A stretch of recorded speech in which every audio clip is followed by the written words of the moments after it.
আপনারা নিশ্চয়ই নিউজ পেপারে দেখেছেন এই ক্রাইসিসের সময় শতকরা 30% তেলের বরাদ্দ আমরা কমিয়ে দিয়েছি এবং খ্রিস্টতা সাধনের উদ্দেশ্যে সরকারি কর্মকর্তাদের আপাতত লোন সুবিধা যেগুলো আছে সেটাও কাটিল করা হয়েছে ফর দি টাইম বিং।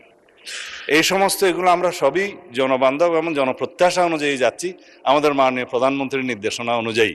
মাননীয় সংসদ সদস্য নিশ্চয়ই অফিস পেয়ে খুশি হয়েছেন, আবার গাড়ি না পেলে নাখুশ হবেন।